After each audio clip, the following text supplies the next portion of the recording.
সার্থক জনম আমার, জন্মেছি এই দেশে। সার্থক জনম মাগো তোমায় ভালোবেসে। নমস্কার বন্ধুরা, কবিগুরু রবীন্দ্রনাথ ঠাকুরের প্রতি শ্রদ্ধা জানিয়ে আজকে ঠাকুরবাড়ির রান্নার একটা রেসিপি তোমাদের সাথে শেয়ার করব। পেশোয়ারি মুরগি। তার জন্য আমি এখানে 750 গ্রাম মুরগির মাংস নিয়েছি। মাংসগুলোকে ছোট ছোট পিস করে কেটে ভালো করে ধুয়ে নিয়েছি। মাংসগুলো ম্যারিনেট করতে হবে না, সরাসরি রান্না করব। তার জন্য গ্যাস অন করে আমি কড়াই বসিয়ে দিয়ে দিলাম 5 চামচ ঘি। ঘিটা তোমরা বুঝে দেবে। ঘি গরম হয়ে গেলে 4টে বড় সাইজের পেঁয়াজ কুচিয়ে রেখেছিলাম দিয়ে দিলাম। এই রান্নাটায় পেঁয়াজ একটু বেশি করে দিতে হবে। পেঁয়াজগুলো হালকা ভাজা হয়ে গেলে ধুয়ে রাখা চিকেনের পিসগুলোকে দিয়ে দেব। এবার হাই ফ্লেমেই আমি ভাজতে থাকবো। পেঁয়াজের সাথে মাংসটা খুব ভালো করে ভেজে নেব। আর এই কাজটা হাই ফ্লেমেই করতে হবে। আর এখন কিন্তু আমি নুন দেব না, নুনটা পরে দেব, কারণ চিকেনের মধ্যে নুন দিলে জলটা বেরিয়ে যাবে, ভাজাটা ভালো হবে না। তাই পেঁয়াজের সাথে মাংসটা ভালো করে ভেজে নেব। দেখো মাংসের কালারটা কিন্তু চেঞ্জ হয়ে গেছে, মাংসটা ভালো মতন ভাজাও হয়ে গেছে।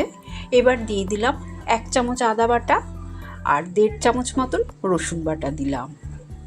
আদা রসুনটা মাংসের সাথে ভালো করে নাড়াচাড়া করে নেব যতক্ষণ না আদা রসুনের কাঁচা গন্ধটা চলে যাচ্ছে। এই রান্নায় যত ভালো করে মাংসটা ভাজা হবে খেতে ততটাই টেস্ট হবে। তারপরে দিয়ে দিলাম 2টো বড় সাইজের কোচানো টমেটো দিয়েও খুব ভালো করে নাড়াচাড়া করে নেব। আর এই রান্নাটায় উপকরণগুলো স্টেপ বাই স্টেপ দিতে হবে। ভালো করে নাড়াচাড়া করে গ্যাসের ফ্লেমটা লোতে করে ঢাকা দিয়ে রেখে দেব। ততক্ষণে আমি একটা মশলা বানিয়ে নেব। এখানে 4টে কাঁচা লঙ্কা আর 6টা শুকনো লঙ্কা একটা মিক্সিং জারের মধ্যে দিয়ে অল্প জল দিয়ে আমি লঙ্কার পেস্ট বানিয়ে নেব। প্রায় 10 মিনিট পর ঢাকনাটা খুলে তোমাদের দেখাচ্ছি। দেখো কত সুন্দরভাবে তেল ছেড়ে দিয়েছে। চিকেনটা কিন্তু খুব ভালোভাবে কষে গেছে। এবার আমি কাঁচা লঙ্কা আর শুকনো লঙ্কার পেস্ট দিয়ে দিলাম। এই সময় পরিমাণ মতন নুন দিয়ে দেব। নুন কিন্তু আমি আগে একদম দিইনি। এবার পরিমাণ মতন নুন দিয়ে ভালো করে নাড়াচাড়া করে নেব। এই মাংস রান্নায় জলের ব্যবহার করতে হবে না। তোমাদের যদি মনে হয় মাংস কষানোর সময় লেগে যাচ্ছে, জলের প্রয়োজন আছে, তোমরা অল্প দিতেই পারো, কিন্তু আমার মনে হলো জলের দরকার হবে না, তাই আমি আর জল দিলাম না। লঙ্কা বাটা নুন দিয়ে ভালো করে বেশ নাড়াচাড়া করে নিলাম। এবার মাংসটাকে আরও কিছুক্ষণ কষিয়ে নেব। আরও 5-7 মিনিট কষানোর পর আমি দিয়ে দিলাম প্রায় 200 গ্রাম মতন ফেটানো টক দই দিয়ে খুব ভালো করে মাংসটাকে নাড়াচাড়া করে মিশিয়ে নেব।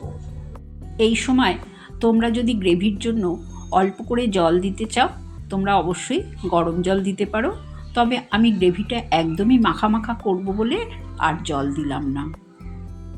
বইতে লেখা আছে এই পর্যায়ে তোমরা প্রেসার কুকারে সিটিও দিতে পারো, তবে আমি দমে বসিয়ে রাখবো 20 থেকে 25 মিনিট।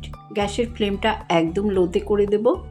প্রায় 20-25 মিনিট পর ঢাকনাটা খুলে তোমাদের দেখাচ্ছি। দেখো কত সুন্দরভাবে ঘি ভেসে উঠেছে আর দেখতেও অসাধারণ হয়েছে। বেশ একটা শাহি চিকেনের মতন দেখতে হয়েছে। যেহেতু এটা পেশোয়ারি মুরগি, এই রান্নায় চিকেনটা এতটাই সফট হয়েছিল যে সবাই ভীষণ তৃপ্তি করে খেয়েছে।